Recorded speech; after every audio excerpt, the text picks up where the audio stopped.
Good morning.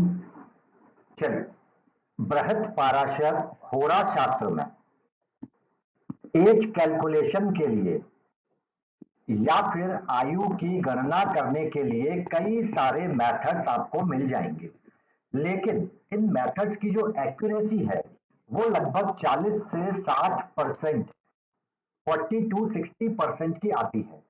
कई सारे factor हो सकते हैं और इसीलिए हम आपके कोर्स में इनमें से कुछ मेथड्स मैं कवर कर रहा हूं। शुरू करेंगे बहुत आसान इजी टाइप के मेथड से और फिर कुछ जटिल चीजों पे जाएंगे। पहला मेथड जो आज कवर करेंगे वो है हमारा थ्री पेयर मेथड। तीन तरह के युगल या तीन तरह के पेयर आपको बनाने हैं। बहुत आसान सी चीजें हैं, हो सकता है समझाने की ड्यूरेशन में थोड़ा सा लेंथी लगे। देखिए, पहला पेयर मेरा क्या है, आपको देखना है लग्न कुंडली में असेंडेंट का लॉर्ड यानी पहले भाव का स्वामी किस राशि में है, ये आसानी से देख सकते हैं।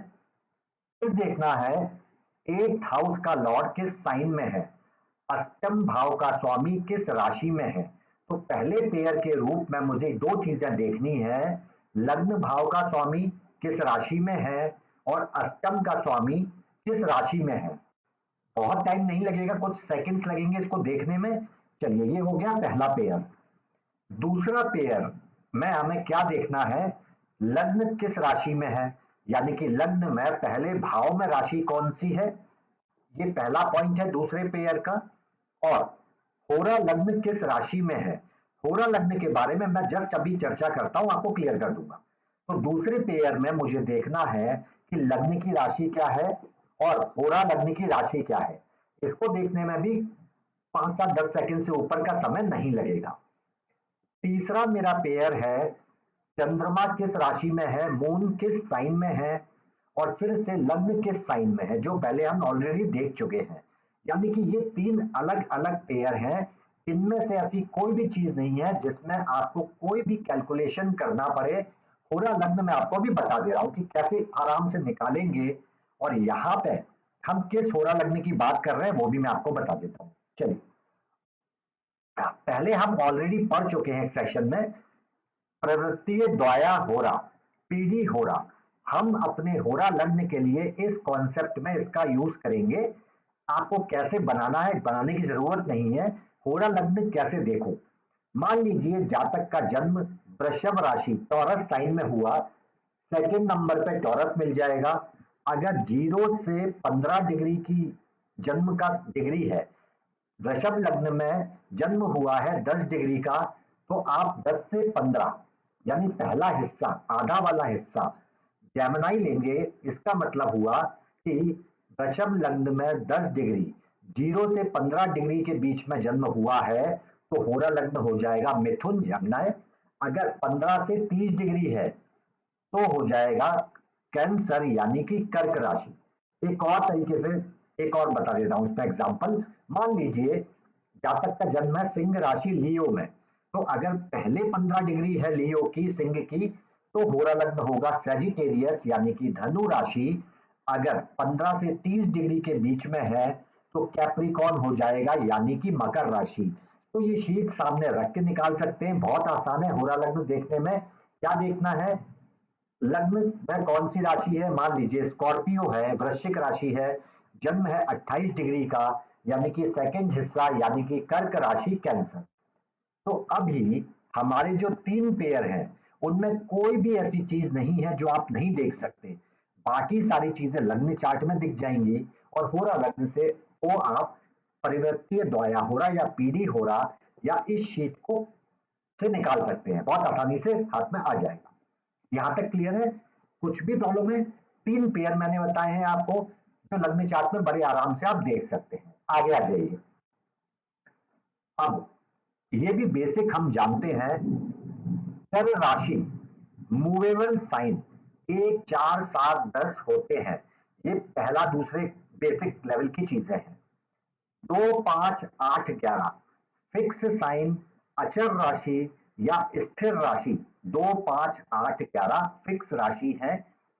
द्वि स्वभाव राशि ड्यूअल साइन 3 6 9 12 है, ये सबको पता है। यहां पे मैं एम का यूज करूंगा मूवेबल चर राशि के लिए, एफ का यूज करूंगा अचर या फिक्स राशि के लिए, डी का यूज करूंगा ड्यूअल साइन यानी कि द्वि स्वभाव राशि के लिए। शॉर्ट में लिख दे रहा हूं, ठीक है। चलिए, अब मैं जो आपको अभी ये बता रहा हूं, अपना पहला पेयर, 3 पेयर है, उन सब पे बिल्कुल सेम काम करना है। पहले पेयर पे एग्जांपल दिखा दे रहा हूं। मान लीजिए मैंने एक कुंडली खोली जिसमें मुझे फर्स्ट लॉर्ड का साइन यानी कि पहले भाव के स्वामी कौन सी राशि में है वो देखना है, और एथ लॉर्ड साइन यानी कि अष्टम का लॉर्ड किस राशि में है ये देखना है। दो पॉसिबिलिटीज होंगी, दो संभावनाएं होंगी। या तो ये दोनों एक ही साइन में हो, मतलब कि ये दोनों मूवेबल यानी कि चर राशि में हो, मूवेबल साइन में हो सकता है दोनों ड्यूअल साइन में हो, या हो सकता है फिक्स यानी कि स्थिर राशि या चर साइन में, अचर साइन में हो। पहली पॉसिबिलिटीज क्या है, पहली संभावना कि हो सकता है ये दोनों एलिमेंट पहले पेयर के या किसी भी पेयर के दोनों एलिमेंट किसी भी एक तरह की राशि में हो। अगर ऐसा है तो मेरा आंसर क्या होगा, मेरा उत्तर क्या होगा। अगर ये दोनों एम को रिप्रेजेंट कर रहा है तो मैं कहूंगा एम यानी कि मेरा ये पेयर मूवेबल साइन चर राशि को दिखाता है। अगर दोनों एलिमेंट चर में है तो मेरा आंसर होगा कि मूवेबल साइन चर राशि इसका आंसर है। ड्यूअल में है दोनों तो मेरा आंसर डी हो जाएगा यानी कि द्वि स्वभाव राशि ड्यूअल साइन 3 6 9 12। अगर दोनों फिक्स में है तो मैं कहूंगा कि दोनों अचर राशि यानी कि मेरा आंसर हो जाएगा फिक्स।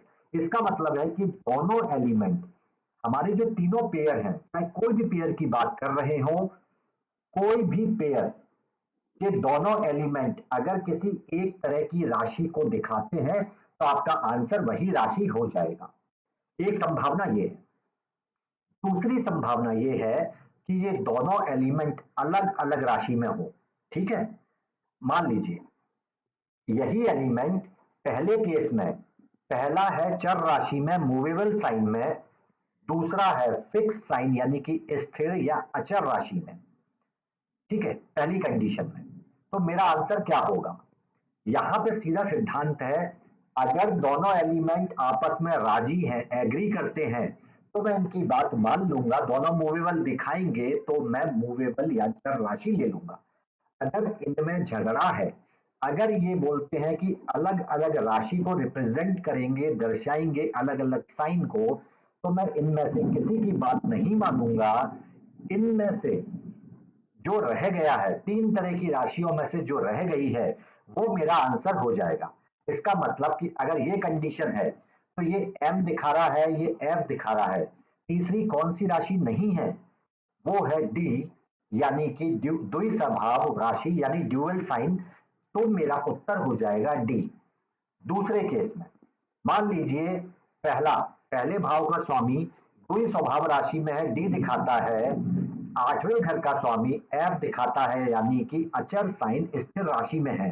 तो मेरा आंसर क्या होगा, ये दोनों अलग अलग दिखा रहे हैं, इसलिए जो बच गया तीसरा मूवेबल साइन चर राशि, तो मेरा आंसर यहाँ पे हो जाएगा एम।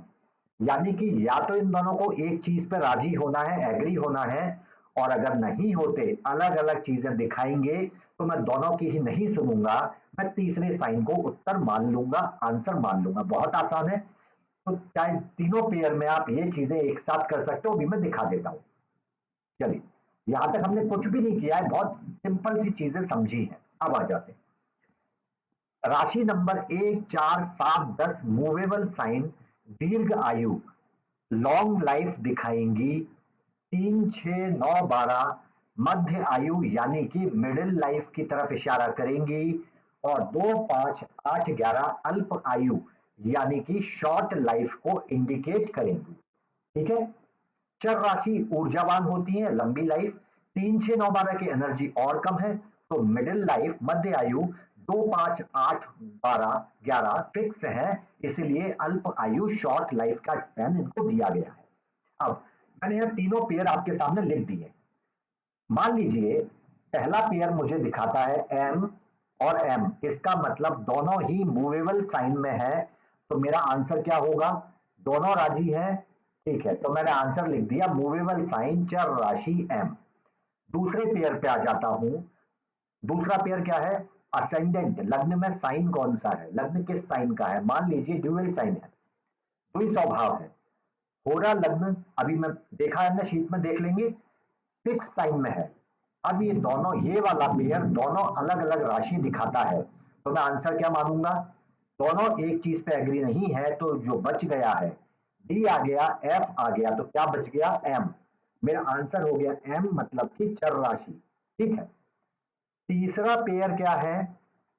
असेंडेंट लग्न का साइन, जो मान लीजिए मूवेबल है, मान लीजिए उदाहरण दे रहा हूं भी, ये यानी चर राशि है, और चंद्रमा फिक्स साइन है यानी कि अचर राशि में है। फिर से दोनों अलग अलग बता रहे हैं, तो जो इनमें शामिल नहीं है मैं उसको ले लूंगा। तो क्या नहीं है? डी, यानी कि द्वि स्वभाव राशि। अब मेरे पास क्या क्या आया? एम आया, एक और एम आया, और डी आया। ये तीनों पेयर सबसे ज्यादा जिस राशि को दर्शाएंगे, जिस साइन को रिप्रेजेंट करेंगे सबसे ज्यादा, वो मेरा आंसर हो जाएगा। यहां पे मुझे एम आया 2 बार, हो सकता है तीनों राशियां एम दे दें या 2 दे दें, मेरा आंसर एम हो जाएगा। एम का मतलब हो गया चर राशि, यानी कि एज होगी दीर्घायु, लंबे स्पैन की एज होगी। अभी इसमें और ज्यादा डिटेल में जाते हैं। समझ में आया? क्या करना है? पहला युगल, पहला पेयर क्या इंडिकेट कर रहा है उसको लिख लो, दूसरा क्या इंडिकेट कर रहा है उसको लिख लो, तीसरा क्या इंडिकेट कर रहा है उसको लिख लो। तीनों में जो सबसे ज्यादा हो उसको आंसर मान लेंगे। ठीक है। तो एम आएगा तो ये रिप्रेजेंट करेगा दीर्घायु। डी यानी कि द्वि स्वभाव में तीनों का आंसर मिला के द्वि स्वभाव आया तो मध्य आयु, और तीनों का आंसर मिला के फिक्स साइन स्थिर राशि आई, तो अल्प आयु शॉर्ट स्पैन ऑफ लाइफ होगा। लेकिन ये भी हो सकता है कि ये तीनों अलग अलग साइन दिखाएंगे। अब क्या करेंगे? अगर ये तीनों अलग अलग साइन दिखाते हैं तो हमारा आंसर क्या होगा? ये बीच वाला आंसर।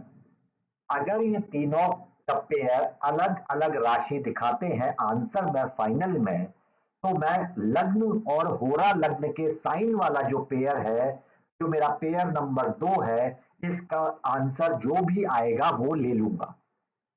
पहला रूल। इसी में दूसरा रूल, तीनों के आंसर अलग अलग हैं, तीनों के आंसर अलग अलग हैं, लेकिन कुंडली में चंद्रमा या तो पहले भाव या 7वें भाव में है। ये दोनों रूल कब काम करेंगे? तीनों पेयर का आंसर अलग अलग है। चंद्रमा अगर कुंडली के पहले या 7वें घर में है तो मेरा आंसर हो जाएगा ये वाला, लग्न और मून की राशि वाला। 2 वेरिएशन है इसमें। हो सकता है अभी सुनने में मुश्किल लग रहा हो, बहुत मुश्किल नहीं है। अगर इन तीनों का आंसर अलग है तो सबसे पहले क्या देख लूं? चंद्रमा पहले घर में या 7वें घर में तो नहीं है। अगर है तो आंसर हो जाएगा तीसरा वाला पेयर, जिसमें मून को चंद्रमा को शामिल करना है। और अगर चंद्रमा का कोई संबंध पहले या 7वें घर से नहीं है तो मेरा आंसर हो जाएगा दूसरा वाला। अब इस संदर्भ में कुछ लोगों का ऐसा मानना है कि चाहे इनके आंसर अलग हो या नहीं हो, चंद्रमा पहले और 7वें घर में है तो केवल यही रूल अप्लाई कीजिए। ये काम नहीं करता है, मैं आपको इससे एग्जांपल बताऊंगा। ठीक है। ऐसा नहीं करना। अगर तीनों के आंसर अलग अलग हैं तो ही मुझे बाकी के रूल्स पे जाना है। अगर तीनों मिला के कोई एक आंसर दे रहे हैं या कोई 2 मिला के एक आंसर दे रहे हैं तो मुझे उस आंसर को, उस उत्तर को लिख लेना है। चलिए आगे आते हैं। अल्प आयु की परिभाषा क्या है? 100 वर्ष को लगभग 3 हिस्सों में बांटा गया है। 0 से 33, 0 टू 33 अल्प आयु है, 34 से 66 मध्य आयु है, और 67 और उससे ऊपर की दीर्घ आयु है, यानी कि लगभग 33 साल के आसपास का एक स्पैन बनाया गया है। कुछ जगह 0 से 36, 36 से 72 और 72 से 108, यानी कि कुछ जगह 108 का लाइफ स्पैन माना गया है। इसमें कई तरह के मत है, मैं अभी इस वाले कंडीशन पे काम कर रहा हूं। ठीक है, चलिए आ जाते हैं। अब कुछ अभी तक तो हमने कुछ नहीं किया, होरा वाली टेबल से होरा लग्न देख लिया, 3 पेयर की सामने राशियां लिख ली, क्या क्या है उनके आंसर निकाल लिए। ठीक है, अब 2-3 कॉन्सेप्ट है जो समझने हैं। आत्मकारक मैं आपको पहले बता चुका हूं, फिर से बता दे रहा हूं क्या होता है। कुंडली में जो प्लैनेट सबसे ज्यादा राशि में है, सॉरी डिग्री में है, राशि से साइन से कोई मतलब नहीं है, जो प्लैनेट की डिग्री सबसे ज्यादा हो, मान लीजिए मंगल है 28 डिग्री और सारे प्लैनेट 28 डिग्री से कम के हैं, चाहे वो किसी भी राशि में हो, तो ये प्लैनेट कहलाएगा आपके लिए आत्मकारक, कुंडली का ऐसा प्लैनेट जो सबसे ज्यादा डिग्री हो। ठीक है, चलिए इसके रूल क्या है। अगर आत्मकारक प्लैनेट बेनिफिक हो, मतलब कि सौम्य ग्रह हो, शनि सूर्य मंगल जैसे क्रूर ग्रह ना हो, मरकरी हो, बुध हो, चंद्रमा हो, गुरु हो, शुक्र हो, मतलब अगर बेनिफिक आत्मकारक है और ये पहले घर में दिख जाए, तो आपका जो आंसर आया है अल्प आयु, मध्य आयु या दीर्घ आयु, ये उसमें एक स्पैन बढ़ा देगा। इसका मतलब ये है कि पिछले कैलकुलेशन में आपने कहा जातक की मध्य आयु होगी, लेकिन उसका आत्मकारक एक सौम्य ग्रह है और फर्स्ट हाउस बैठा है, तो मध्य आयु को बढ़ा के दीर्घ आयु में बदल देगा, एक स्पैन बढ़ा देगा। आत्मकारक वो प्लैनेट जो सबसे ज्यादा डिग्री में हो कुंडली में, और कैलकुलेशन के बाद हमें दिखता है कि आत्मकारक बेनिफिक हो, सौम्य ग्रह हो और कुंडली के पहले घर में हो, तो एक स्पैन या एक स्तर बढ़ा देगा।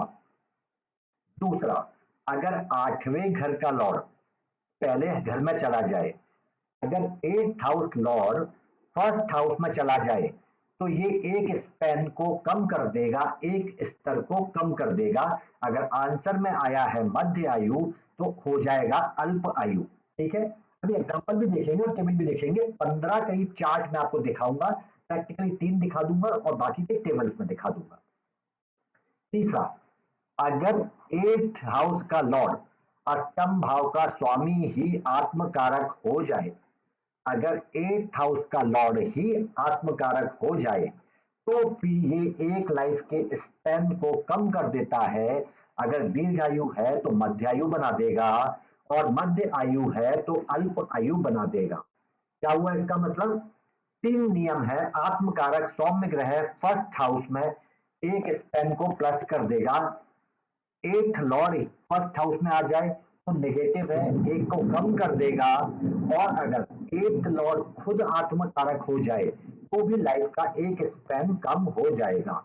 बहुत आसानी से हम चार्ट में समझते हैं, हो सकता है अभी भी थोड़ा सा जटिल लग रही हो चीजें, बहुत आसान है, देखिए बहुत जल्दी से हो जाएगा।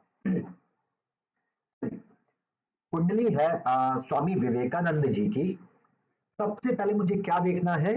लग्न की डिग्री क्या है, क्योंकि मुझे होरा लग्न चाहिए। नीचे कुंडली में आपको लग्न की डिग्री दिख जाएगी, जो है 26 डिग्री, 26 डिग्री 26 डिग्री धनु राशि। अब मेरी टेबल पर चले जाओ। ठीक है, ये धनु राशि का 26 डिग्री मतलब सेकंड हिस्सा 15 से 30 डिग्री, यानी कि वर्गो, यानी कि कन्या राशि। पूरा लग्न आ गया कन्या। यहाँ पे हमने मेंशन कर रखा है कि होरा लग्न है कन्या राशि और आत्मकारक ग्रह है सूर्य। अब सूर्य चूंकि क्रूर ग्रह है, तो फर्स्ट हाउस में आने के बाद एक स्पैन को लाइफ के नहीं बढ़ाएगा, क्रूर ग्रह है तो नहीं बढ़ाएगा। ठीक है, दोनों चीज मैंने देख ली। अब पेयर बना देता हूं, बस केवल होरा लग्न निकाल लिया या देख लिया, उसके बाद तो बस 4-5 सेकंड का काम रह जाएगा। सॉरी, देखिए पहला पेयर, पहले घर का लॉर्ड, पहले घर का स्वामी किस राशि में है? कुंडली में देख लो, पहले घर का स्वामी गुरु है, जुपिटर है, जो कि लिब्रा यानी कि चर राशि मूवेबल साइन में है। तो मैंने यहाँ पे क्या लिख दिया? मूवेबल लिख दिया, पेयर 1 में फर्स्ट लॉर्ड के नीचे मूवेबल, क्योंकि वो चर राशि में है। 8वें घर का लॉर्ड, कुंडली में 8वें घर का लॉर्ड चंद्रमा है, जो कुंडली के 10वें भाव में राशि नंबर 6, 6 राशि 3, 6, 9, 12 होती है, यानी कि ड्यूअल साइन, द्वि स्वभाव राशि। तो मैंने यहां लिख दिया डी, बस इतना ही लिखना है। अगली चीज पे आ जाओ, अगला पेयर की बात कर ले। लग्न की राशि, पहला एलिमेंट क्या है, राशि नंबर 2 में लग्न की राशि चाहिए यहाँ पे। तो लग्न आपका कहाँ है, लग्न है आपका राशि नंबर 9 में, जो ड्यूअल साइन है 3, 6, 9, 12 द्वि स्वभाव राशि है। तो यहाँ पे पेयर नंबर 2 में असेंडेंट के नीचे, लग्न के नीचे मैंने डी लिख दिया। मैंने आपको बताया है कि डी मतलब द्वि स्वभाव। होरा लग्न हमने निकाला हुआ है, नीचे क्या है, वर्गो, कन्या राशि, फिर से ड्यूअल साइन है, हमने डी लिख दिया, द्वि स्वभाव राशि। अब आ जाते हैं चंद्रमा पर, पेयर नंबर 3। चंद्रमा अभी हमने देखा कन्या राशि में है, 10वें भाव में यहाँ पे, यानी कि फिर से चंद्रमा के लिए डी लिख दिया। और लग्न को भी हम ऑलरेडी पहले देख चुके हैं, लग्न की राशि डी है, यानी कि द्वि स्वभाव राशि में है। पहले पेयर में केवल लॉर्ड देखना है, फर्स्ट हाउस का लॉर्ड यानी पहले भाव का स्वामी, और 8th हाउस का लॉर्ड, अष्टम भाव का स्वामी। उसके अलावा सब में असेंडेंट यानी लग्न की राशि, होरा लग्न की राशि, यहाँ चंद्रमा की राशि, और यहाँ लग्न की राशि। ठीक है, अब पहले पेयर से आंसर क्या आएगा, पहले पेयर में क्या दोनों चीजें एक जैसी है, नहीं है, आपस में राजी नहीं है, तो मैं क्या करूंगा, मैं तीसरा वाला ले लूंगा। एम है, डी है, तो मैं क्या ले लू, यहाँ पे एफ ले लेता हूं। पेयर 2 आपस में राजी है, तो मैं डी ले लेता हूं। पेयर 3 भी दोनों आपस में राजी है, एग्री करते हैं, तो मैं डी ले लेता हूं। और तीनों में से 2 पेयर मुझे डी दिखाते हैं, यानी कि उम्र का मतलब क्या हुआ, डी मतलब द्वि स्वभाव राशि, यानी कि मध्य आयु। और मध्य आयु मतलब कि 34 से लेके 66 की एज, 34 साल से लेके 66 साल तक की उम्र यहाँ पे दिख जाएगी। स्वामी विवेकानंद की एज हमें पता है 39 से 40 ईयर्स की एज, 39 के बाद 40 से पहले लगभग इसका इनका लाइफ स्पेन था। तो यहाँ पे मुझे 2 पेयर मिडिल लाइफ दिखा रहे हैं, मैंने मध्यम आयु यानी कि 34 से 66 को चूज कर लिया, ये मध्य आयु हो गया। अभी मैं आगे इसमें आपको अंदर कैलकुलेट करना भी सिखाऊंगा कि स्पेन तो आ गया, लेकिन आसपास कितनी एज आनी चाहिए, कैलकुलेशन उस पर बाद में जाएंगे। अभी पहले मैं आपको ये एग्जांपल दिखा देता हूँ। चलिए, ये तो चार्ट अपने टेबल है। हाँ, सेकेंड चार्ट है आपका इंदिरा गांधी जी का, एज का स्पेन 67 अराउंड है। चलिए, खोरा लग्न टेबल में से देख सकते हैं 27 डिग्री की कर्क राशि। एक बार फिर से टेबल पे ले जाता हूं, इस बार और ले जा रहा हूं। कर्क राशि 27 डिग्री यानी कि दूसरा हिस्सा स्कॉर्पियो यानी कि वृश्चिक। ठीक है, इनका लग्न देखना है, लग्न की डिग्री देखनी है, क्या 15 डिग्री के बाद है, तो स्कॉर्पियो हो जाएगा, वृश्चिक हो जाएगा, इनका 15 डिग्री के बाद का है। चलिए, तो मैंने होरा लग्न लिख दिया आपका, यहाँ पे स्कॉर्पियो यानी कि वृश्चिक, आत्म कारक है शनि यानी कि सैटर्न। अब याद करिए, शनि सैटर्न आत्मकारक फर्स्ट हाउस में है, लेकिन मैलेफिक प्लैनेट है, क्रूर ग्रह है, इसलिए लाइफ के स्पैन को नहीं बढ़ाएगा। ठीक है, लेकिन आत्मकारक सैटर्न क्या है, अष्टम का लॉर्ड है, एक स्पैन को कम कर देगा। आत्मकारक प्लैनेट अष्टम का लॉर्ड है, एक स्पैन को कम कर देगा। ठीक है, चलिए फर्स्ट पेयर देखते हैं इनका, पहले भाव का स्वामी चंद्रमा है, पहले भाव का स्वामी किस राशि में है, राशि नंबर 10 यानी कि चर राशि। यहाँ पे मूवेबल आ गया, पहले पेयर का पहला कॉन्सेप्ट एलिमेंट। अष्टम का लॉर्ड कहाँ है, अष्टम का लॉर्ड शनि है कुंडली में, जो पहले भाव में, यानी कि आपको मिलेगा फिर से मूवेबल साइन में, यानी कि चर राशि में। तो पहले पेयर में मैंने एम लिख दिया अष्टम के लॉर्ड के नीचे, यानी कि दोनों में एम आ गया, ठीक है, चर राशि आ गई। पेयर नंबर 2 पे जाएंगे। पहला क्या है, लग्न की राशि बता दो। लग्न कर्क राशि का है, कैंसर का है, यानी कि मूवेबल हो गया। तो यहाँ पे असेंडेंट के नीचे मैंने एम लिख दिया। होरा लग्न अभी नीचे हमने निकाला हुआ है, वृश्चिक है, जो राशि नंबर 8 है। 2 5 8 11 फिक्स राशि यानी कि स्थिर होती है। तो मैंने फिक्स के लिए यहाँ पे पेयर नंबर 2 में दूसरा होरा लग्न के नीचे एफ लिख दिया, यानी कि फिक्स।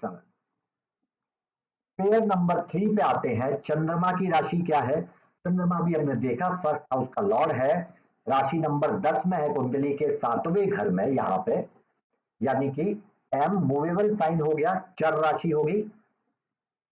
असेंडेंट लग्न की राशि क्या है, लग्न भी चौथी राशि में है, यानी 1 4 7 10, तो ये भी एम हो गया। चलिए रिमूव कर दे रहा हूं सारा, क्योंकि ऑलरेडी लिखा हुआ है।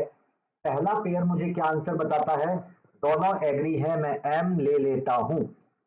दूसरा पेयर एग्री नहीं करता, एक चर राशि है, एक फिक्स राशि है, मुझे इन दोनों को छोड़ देना है, मैं डी ले लेता हूं।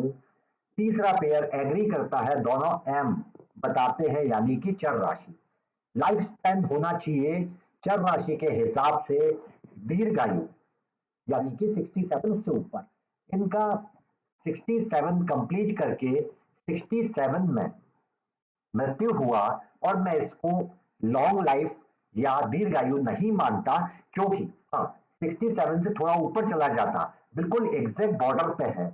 और वो क्यों है, एम 2 बार आने के बाद भी लाइफ स्पैन ऑलमोस्ट मध्य आयु पे क्यों है, क्योंकि आत्मकारक ही अष्टम का लॉर्ड है। अभी हम बता चुके हैं, उसके बारे में बात कर चुके हैं। तो जब आत्मकारक अष्टम का लॉर्ड हो जाए तो फिर यहाँ पे प्रॉब्लम होती है, एक स्पेन कम कर देते हैं। ठीक है, अब एक चीज देखिए, कुछ लोगों के हिसाब से अगर चंद्रमा पहले या 7वें घर में हो, तो जो रिजल्ट आखिरी वाला आंसर दे रहा है उसको मान लेना चाहिए। तो इनके कुंडली के हिसाब से लॉन्ग लाइफ आ जानी चाहिए। उसके बाद हम बाकी के कैलकुलेशन करेंगे तो एक स्पेन कम हो जाएगा।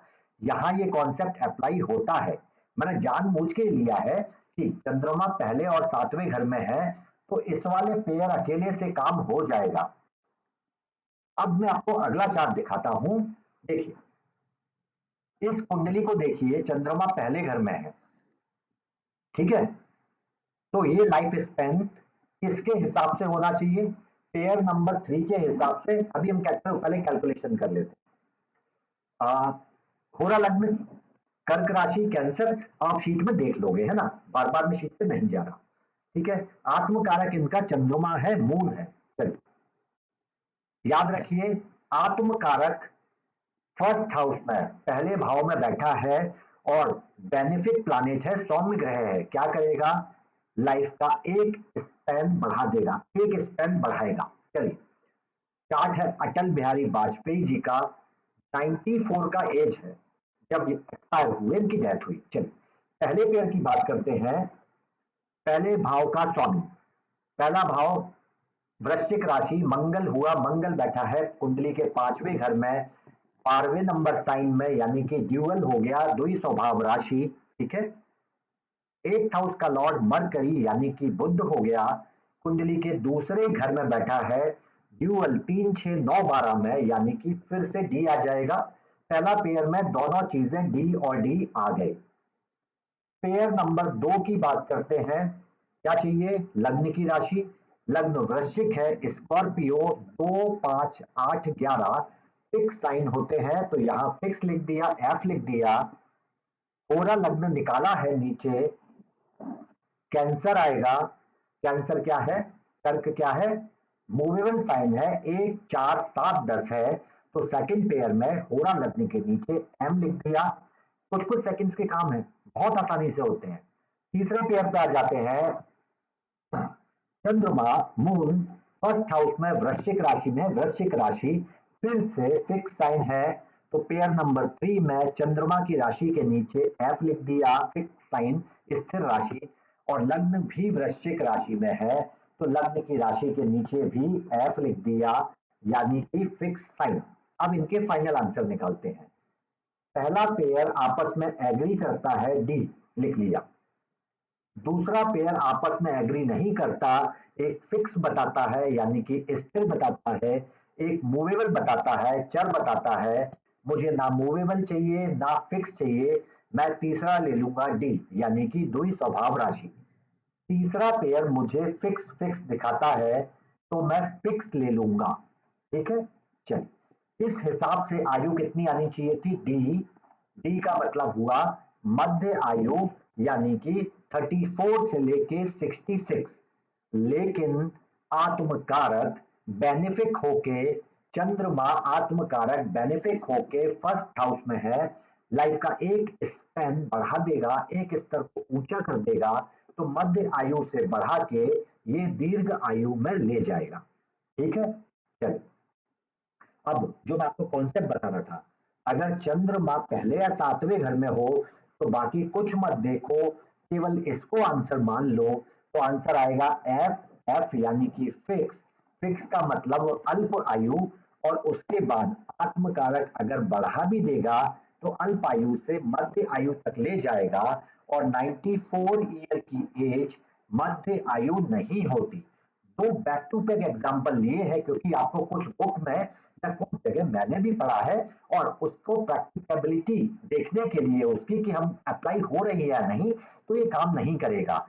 ये कॉन्सेप्ट कब लेना है, केवल तभी जब तीनों राशियां, तीनों पेयर अलग अलग राशियां दिखाएं, उसके बाद अगर मून यहां हो तो फिर मैं इसको लूंगा, अदरवाइज मैं नहीं लूंगा।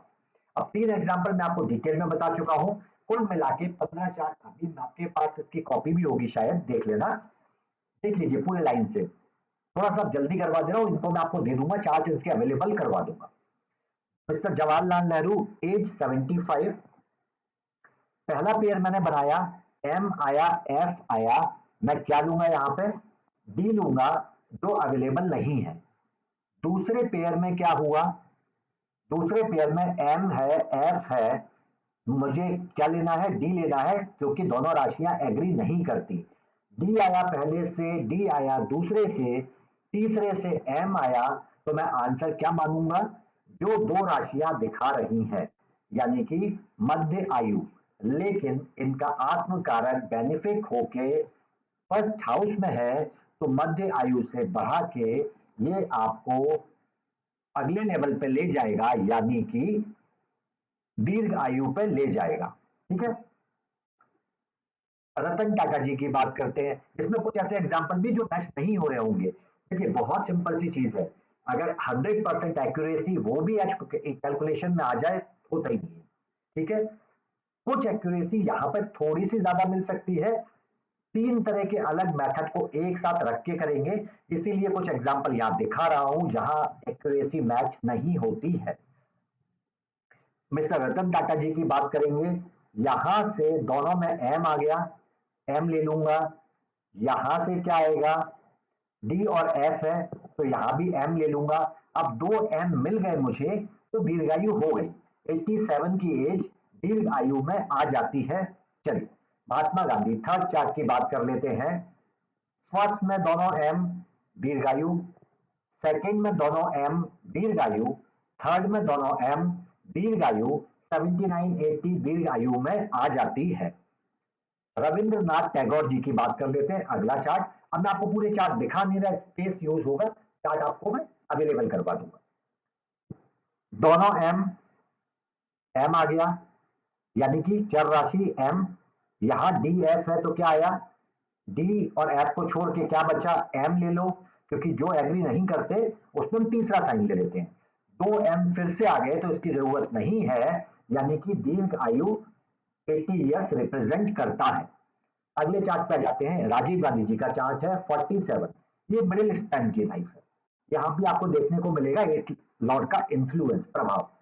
एफ और डी अलग अलग है तो मैं एम ले लूंगा, यहां दोनों डी है तो मैं डी ले लूंगा, यहां एफ और डी है तो मैं एम ले लूंगा, तो मुझे यहां पे क्या मिलता है, मिडिल एज मिलती है। अब यहां पे इनका first Lord, sorry 8th Lord first house में है, इस हिसाब से लाइफ स्पेन क्या हो जाना चाहिए था, एक स्पेन कम हो जाना चाहिए था, लेकिन मिडिल का मिडिल ही रहा है।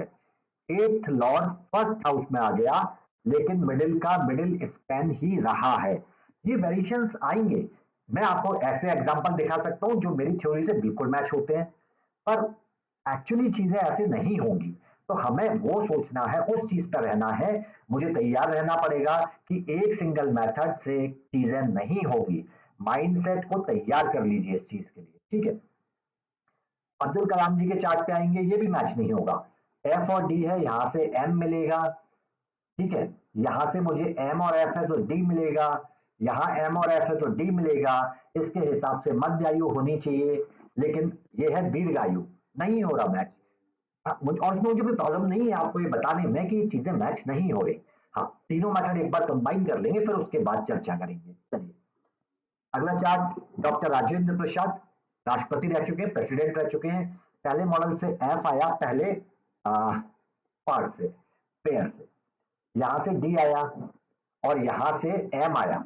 अब देखिए ये चार्ट, यहां तीनों में अलग अलग चीजें आई हैं, ठीक है, लेकिन यहां मून इनके 17 में नहीं है। तो अगर मून 17 में नहीं है तो मुझे होरा लॉर्ड वाला साइन लेना था डी, लेकिन आंसर क्या आया है, दीर्घायु में चला गया है, मिडिल की जगह पे दीर्घायु। आंसर क्या आना था, द्वि स्वभाव राशि यानी कि मध्य आयु, लेकिन मध्य आयु से ऊपर का आंसर चला गया है। लोकमान्य बाल गंगाधर तिलक 64 मिडिल एज में आ जाती है, ठीक है। चलिए पहले से मुझे मिला डी, क्योंकि दोनों द्वि स्वभाव राशियां हैं, यहां पे एम और एफ हैं, दोनों एग्री नहीं करते, तो मैं ले लूंगा डी, यानी कि 2 डी मिल गए हैं, तो मुझे यहां पे ये भी मैच होता दिख जाएगा, मध्य आयु मिल जाएगी। मुरारजी देसाई जी की बात कर लेते हैं, 100 ईयर्स ऑलमोस्ट इनकी लाइफ, दोनों एम मिलते हैं, यहां दूसरे में भी मुझे डी और एफ है, तो मैं एम को लूंगा, यहां भी तीसरे में मैं एम को लूंगा, यानी कि तीनों स्पैन मुझे दीर्घ आयु दिखाते हैं, यहां मैच हो जाता है।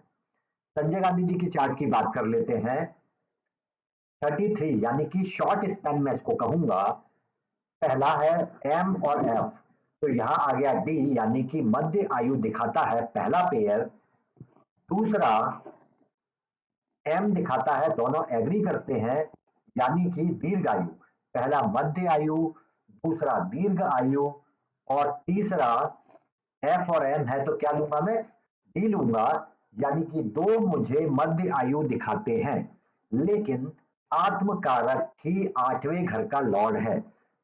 आत्मकारक इज 8th हाउस लॉर्ड, या 8th हाउस लॉर्ड इज आत्मकारक। आत्मकारक अष्टम का स्वामी है, इसलिए मध्य आयु से एक स्पेन लाइफ को कम कर देगा, और यहाँ पे शॉर्ट स्पेन यानी कि अल्प आयु में चार्ट को ले जाएगा। तो कुल मिला के 15 एग्जाम्पल है, इनमें से मेरे हिसाब से 3 एग्जाम्पल है शायद जो मैच नहीं हो रहे हैं, शायद देख लेते हैं। अब्दुल कलाम जी का मैच नहीं हो रहा, राजेंद्र प्रसाद जी का मैच नहीं हो रहा, और एक और कौन सा था, हाँ ये 3। तो लगभग आपके 15 में से अगर 3 4 मैच नहीं हो रहे, तो मैं समझता हूं कि लगभग एक्यूरेसी आपकी 70% से लेके 80% अभी यहाँ है। इतना अच्छा भी मैं नहीं मानता इसको, हाँ 60 से ऊपर मिल जाए पहले कॉन्सेप्ट में अच्छा है ना, वैल्यूबल है, क्योंकि 3 मेथड एक साथ अप्लाई करेंगे, फिर दशा पे जाएंगे और भी चीजें हैं, लेकिन ये सबसे आसान मेथड है। अब देखिए खाली स्पेस, ठीक है, यहां बता देता हूं, हमने जो होरा लग्न लिया है, ये आपका एक तरीका है पराशर होरा निकालने का, उससे भी करते हैं इस कॉन्सेप्ट को। एक है जैमिनी होरा, जिसे हम कहते हैं वृद्धि कारक का होरा लग्न, VKHL। बेसिकली इस होरा को भी यूज करते हैं, उसमें कैलकुलेशन थोड़े से अलग हो जाते हैं, उसमें ईस्ट काल निकालते हैं, वृद्धि कारक होरा लग्न निकालने के लिए दिन मान रात्रि मान वो सारी चीजें आपको निकालनी पड़ेंगी, उसमें कॉन्सेप्ट थोड़े से जटिल है, लेकिन मैं आपको उसके थ्रू भी करवाऊंगा, और वहां में एक्यूरेसी चेक करेंगे कि इतने जटिल कॉन्सेप्ट में जाने के बाद क्या एक्यूरेसी आती है। तो अभी हमने जो किया है वो परिवृत्तीय द्वया होरा के थ्रू यूज किया है। मेरे लिए पर्सनली पीडी होरा, मैं आपको पहले भी एक्सप्लेन कर चुका हूं, डेथ के लिए, लाइफ स्पैन कैलकुलेशन के लिए मेरे लिए स्पेसिफिकली एक बहुत इंपॉर्टेंट फैक्टर है। आप चाहे तो उसको मानिए, नहीं चाहे तो ना मानिए। आप जेमिनाई वृद्धि कारक होरा लग्न यूज कर लीजिए या पराशर होरा लग्न यूज कर लीजिए, मैं आपको दोनों तरीके बता दूंगा कैसे कैलकुलेट करते हैं। ठीक है, अभी 20 30 40 चार्ट मैं आपको इनके साथ अलग से दे रहा हूं, उसमें